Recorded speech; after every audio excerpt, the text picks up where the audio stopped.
Good morning, everyone. Here I am with the next topic, binary operations in data frame. I have already completed a part of that, and the leftover part I will complete in this video, and I'll complete descriptive statistics also. So, binary operation, as I have already explained you in my previous video, binary operations means operations which require two values to perform, and these values are picked element wise. It can be addition, subtraction, multiplication, and division. It can go row wise, column wise, depends upon the data frame which is given to you. In the previous video, I have already explained you the addition. Now, in this video, I'll explain you subtraction, multiplication, and division. In addition, we have studied two methods also, dot add and dot radd. Radd is the reverse of addition. Since you know very well that addition and multiplication are commutative, so add and radd will give the same result. So I am starting with the subtraction of two data frame. Here I am giving you four data frames, D1, D2, D3 and D4. If I'll apply the function minus subtraction D1 minus D2, so all the elements of D1 and D2 are being subtracted. See, 0 index and a column. 1 is there in D1 and in D2 it is 10. So 1 minus 10 will gives you minus 9, 2 minus 20 will gives you minus 18, 3 minus 30 will give you minus 27. It will go like that only. You can do this thing by using dot sub method. So see the second data frame D1 dot sub D2. It will also give the same output minus 9, minus 18, minus 27.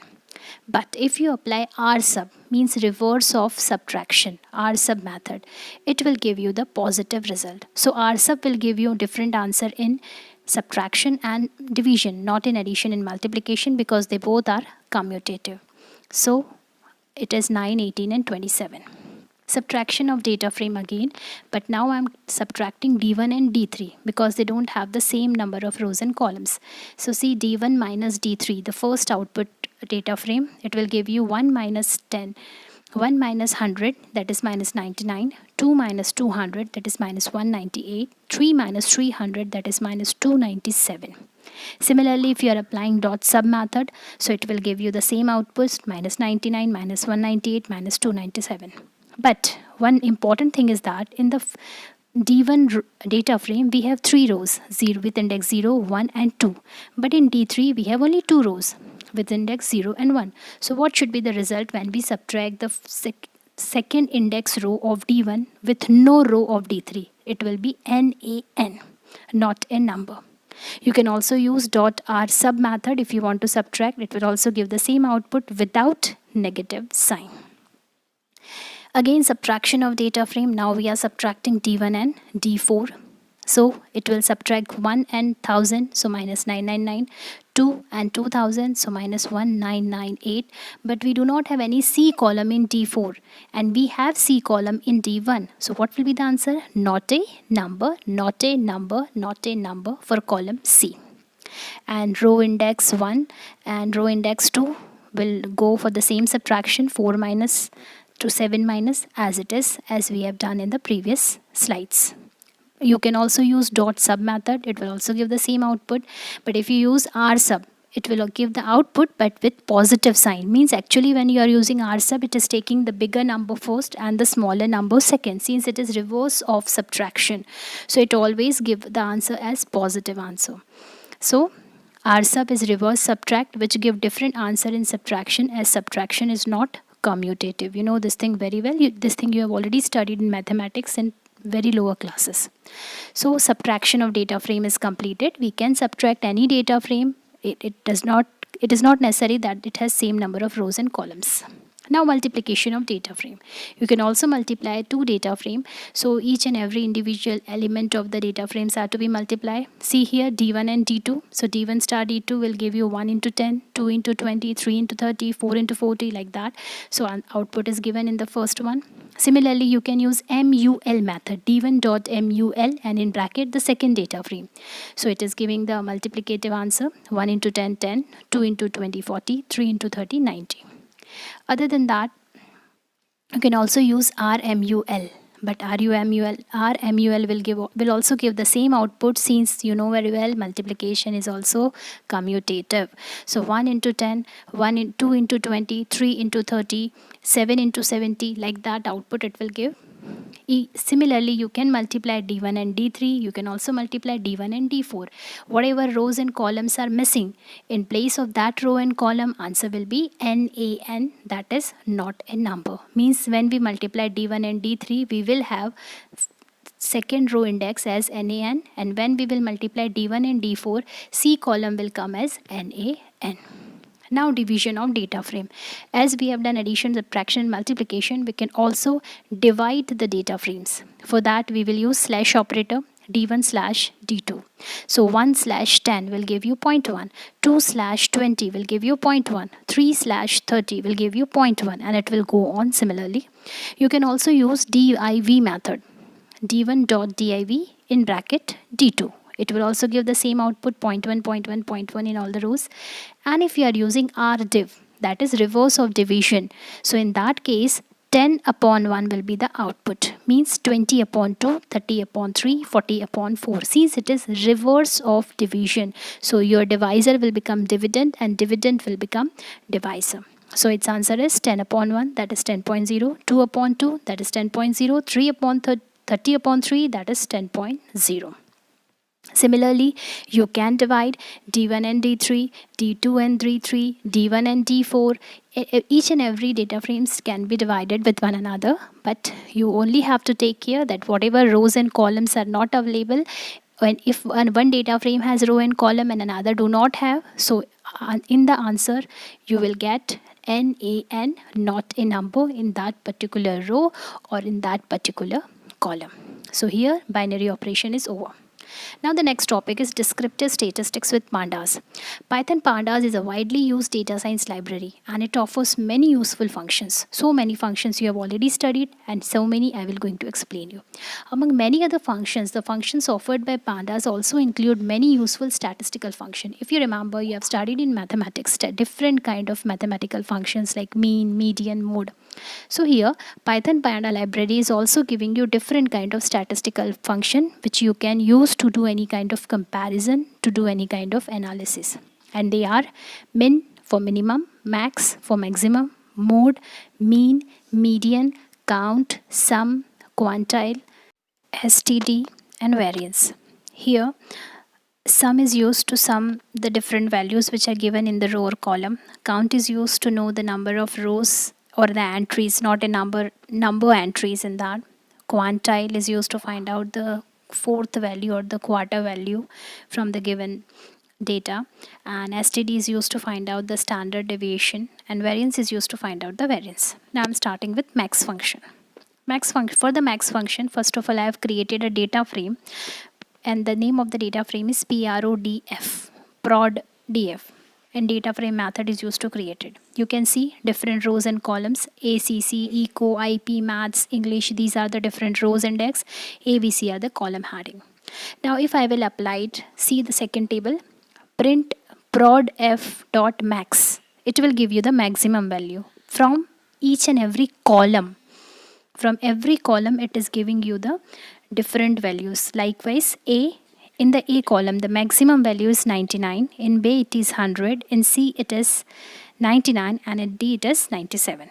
But if you will write prodf dot max, x is equals to 1. If you are changing the axis, then it will go row wise, means in the row ACC, which is the highest value, 99, 94, 92 and 97, so it is 99. Similarly it will go with Eco 97, IP 100, Maths 99, and English 99. So it will compare all the values and then it will give you the maximum. If no axis is provided, it will go column wise, otherwise row wise. Now next is minimum function. It is used if you want to know the minimum value in the given row and column. Now same data frame I am sharing with you. In this data frame I am applying print prodf dot min. So it will give you the minimum value. From column A it is 90, from column B it is 89, column C it is 91, and column D it is 89. But if you will write prod f dot min in bracket x is equals to 1, so it will go row wise. In the first row, the minimum value is 92 with index ACC. With eco it is 90, with IP it is 89, with maths it is 94, and with English it is 89. Means it will compare that row. Without x's means x is equals to 0, and it will go column wise. You can see A, B, C, D. These are the different columns. And in A column, the minimum value is to be extracted, and that will be the answer with heading A. And if you will write x is equals to 1, so it will go row wise, means ACC, Eco, IP, Maths, English. These are the different indexes of the row. So in all these indexes, the minimum value is to be given in the by using min function when you are applying x is equals to 1. I hope it is clear. Now comes the next function, that is mode. If you remember, what is mode? Mode is the number which is appearing so many times. If you have studied in statistics, if we are giving you different observation and a particular observation is coming so many times, so it is having the highest frequency, and that highest frequency number is actually the mode. So here again I am sharing the same data frame, and we are applying the function mode, M-O-D-E. Now see, since we are not providing anything in the bracket, so x is equals to 0, so it will go column wise. So A.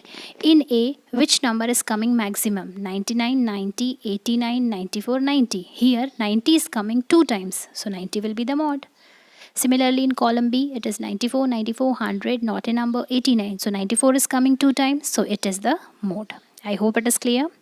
Now, but if we will write in bracket x is equals to 1, see table number 3, it will go column wise. It means now it will check for ACC, Eco, IP, Maths and English. Now see ACC row, 99, 94, 92, 99. Now here 99 is coming 2 times, so mode is 99. For Eco it is 90, 94, 90, 94. So answer is 90. And even 94 can be the answer. We can have 2 answers here. IP 89, 100, 92, 89. So here 89 is the answer. Means whatever number is repeating. So in that repeating number, the number which is having the maximum frequency. Suppose we have 2 times 89 and 3 times 90. So answer will be 90 because its frequency is maximum. Now comes the mean. You know this thing very well. Mean is used to find out the average of the given values. So we can use mean function here. Min to find out the minimum value and mean to find out the average. So here again the same function, same data frame, prodef dot mean.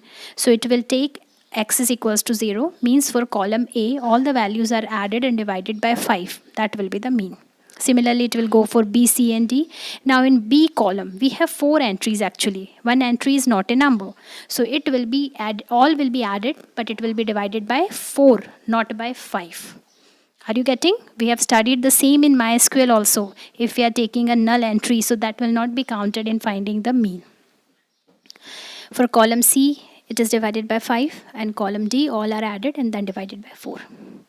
In the third table, they are writing x is equals to 1. Means now it will go row wise. So all the values of row ACC accounts will be added, 99 plus 94 plus 92 plus 99, and then it is divided by 4, so it will give you the output.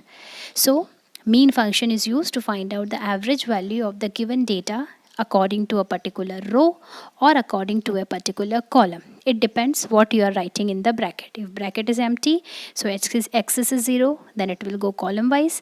If bracket is not empty and we are writing x is equals to 1, so it will go row wise. With the row heading, it will give you the average value. If it is not a number, so that row is not included, and we will take 4, 3 after leaving that particular entry. Next is median. Median is the middlemost value of the given observation. If you remember in statistics, if you have to find the median, first we arrange the data in ascending or descending order. And then the middlemost value is the median. And if you have 2 values as the middlemost, so we always find the mean of that. So here also if you want to find out the median, so we will use median function.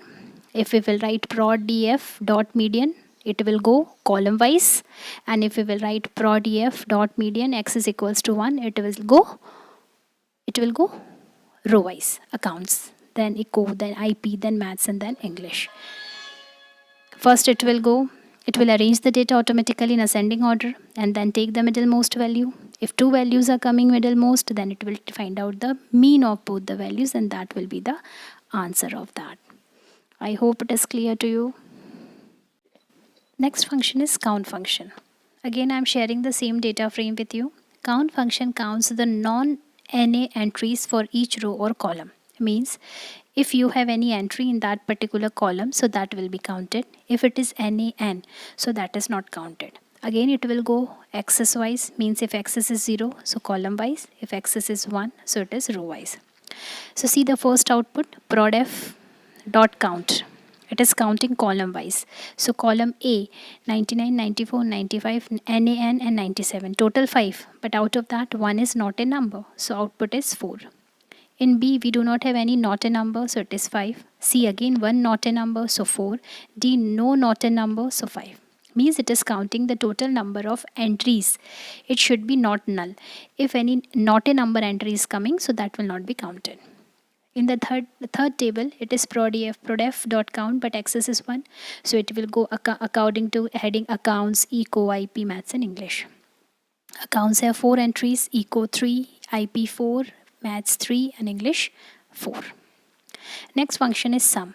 Sum function is used if you want to find out the sum of the values according to the row and according to the column.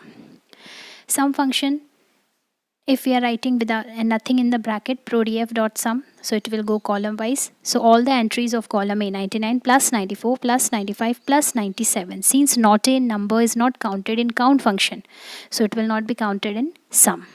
So all these 4 values are added and answer is to be given. Then 94, 94, 89, 87 and 100 for column B, and we will see the output, it is 464. So it will go like that. In the third table, it is dot sum, but axis equals to 1. So it will go row wise. So all the values of heading account, of index account, will be added. So 99 plus 94 plus 92 plus 99. So answer is 384. For eco, 94 plus 94 plus 97. For IP, 95 plus 89 plus 91 plus 89. And for maths, it is 87, 99 and 94. So like that, it is actually adding all the values either row wise or column wise. So sum function is used to find out the sum of values of columns or of rows. If known axis is given, so it will go column wise, and if axis is given, it will go row wise. I think it is clear to you. Thank you so much. Rest of the function I will explain you in my next video. Till then, revise everything very nicely.